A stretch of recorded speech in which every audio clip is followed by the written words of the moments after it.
So who are the West Midlands Anti-Slavery Network? So the network is a network of agencies working in partnership to tackle modern slavery in the West Midlands and beyond. So we are to develop and maintain an effective regional multi-agency anti-slavery network to raise awareness, reduce the threat and harm, and rescue and support survivors of modern slavery, human trafficking, and exploitation in the West Midlands. We also develop strategic partnerships and collaborations with other regional, national, and international organisations to tackle modern slavery, human trafficking, and exploitation, including networks, partnerships, agencies, and learning establishments. So my role as an anti-slavery and homelessness development officer, so I have a full-time position in between the two, so it's a 2-year secondment. So with the West Midlands Anti-Slavery Network, I am with them on Mondays and Tuesdays. So I manage day-to-day coordination of the Safe Place team, volunteers, the project building, and coordinate the casework. So that advice and advocacy that clients require. And then in regards to Cypher Fireside, on Wednesdays, Thursdays, and Fridays, my role is to capacity build. So getting everybody trained in the drop-in, which is based in Digbeth, to make sure that all staff are geared up, ready for when a potential client walks through that door. I also have been delivering a variety of training workshops to staff, clients, and volunteers. Also delivering Modern Slavery Champions package, which is a 6-hour training package. And also preparing for employment and exploitation awareness within the drop-in. So I do weekly prevention workshops with clients alongside the job club on Thursdays. And this is to kind of make sure that clients know what their employment rights are and also know about what good work looks like, just to kind of prevent, because a lot of the time in the drop-in, we're focusing on a lot of crisis situations. So I have different sessions each week. And sometimes we do it as a group, so we have kind of fun quizzes we do together. But then other times clients will ask for one-to-one support. If they've had a job offer, they want to look and go through it to kind of make sure that it's legit and it's safe. So yeah, the prevention is really, really important at Cypher. I've also produced a modern slavery pathway and casework pre-NRM toolkit for Cypher. And also St Basil's as well, which are just around the corner as well in Digbeth. I've also just jumped on it and I've asked for their own pathway for under 25s, which I've just produced with them. And then we've just done a national pathway because so many people have contacted us to say, we need what you've got going on at Cypher. So it was just easier to make a national pathway, which will be available for anybody to access. Also, I'm doing a lot of networking with key external partners within the homelessness sector. I also lead on complex cases. What I'd say every case is pretty complex, and I can't say that any case is similar. They're all just so different. But already since July being in post, we've had like 8 clients who have disclosed exploitation, slavery or trafficking, which doesn't seem a lot, but that is quite a lot since July. I also support with a range of different projects that the West Midlands Anti-Slavery Network are committed to. So that being a cultural awareness project. We've also got a Vietnamese and Albanian cultural awareness booklet being produced for frontline professionals. We have a language and media group, an anti-racism group, and a range of other task groups that I sit on in regards to homelessness. So people ask, what's homelessness and modern slavery? Like, how do they relate to one another? So somebody who's homeless, it poses their more exposure to risk, further risk to their well-being and safety. They're more at risk of being in a potentially abusive, dangerous, or exploitative situation.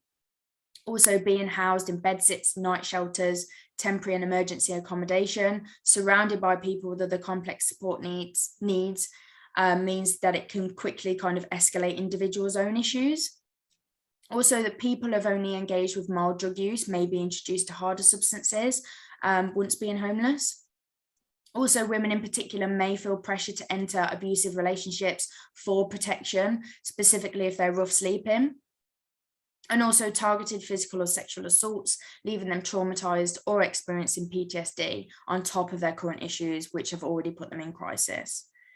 So in regards to forced labour, so particularly individuals with no recourse to public funds, predominantly EU nationals and third country nationals who do not have the right to work, are more at risk of experiencing forced labour.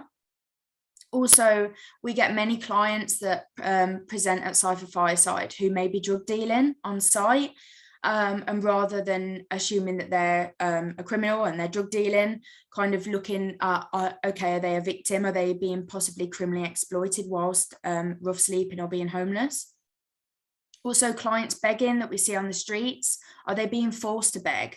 So because this is criminal exploitation, and I know in Birmingham City Centre, we're seeing a lot of enforcement action and people who are begging being moved on, and they're just constantly in a vicious cycle. And the other day we actually had concerns about a young girl who was who had an instrument in town. She looked very, very young.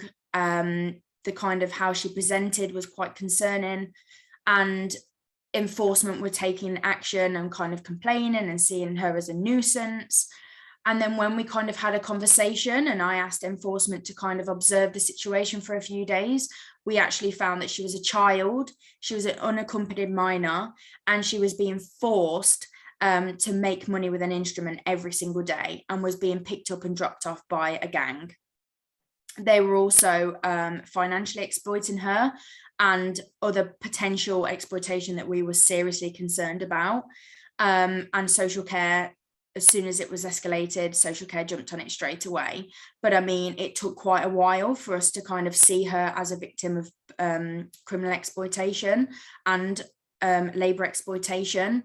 And in the first instance, she was seen as just a nuisance and that she was begging. But when kind of professionals approached her and the outreach team built that rapport, she was then able to make some disclosures and then get the help and support that she needed.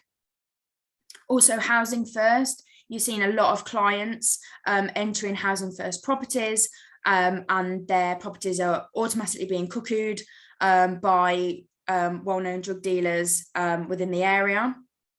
Predominantly this happens when individuals have a drug and alcohol issue, and they're targeted and their properties used for the dealers to kind of produce the substances from their property in kind of agreement that they get free drugs for using their properties. Also county lines, so this should be treated as slavery and trafficking in regards to trafficking, because they're being kind of moved from one place to the other. So just being mindful of county lines cases, that they should be treated as trafficking and slavery.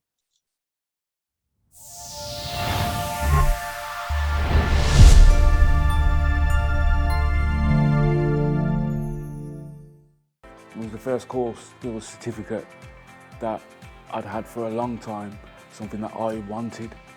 I now write programs, so I've written a couple of programs on gang awareness and prevention, knife awareness, self-awareness, bullying. So before I did the gangs course, if you would have asked me to do something like that, I would have told you, I ain't got a clue what you want about, how am I gonna do that? So for me, the course was amazing because it's just opened up lots of things that I didn't know that I could do, that I'm now doing. Being an adult learner, number one, and someone who hasn't been in, necessarily formal education for a long time, coming into a course that had so many options to support you through your learning, it was quite clear when I started the course that the objective of the educators wasn't for me to just get through the course, but it was to make sure that the students understood and had a full understanding and a holistic understanding of the information.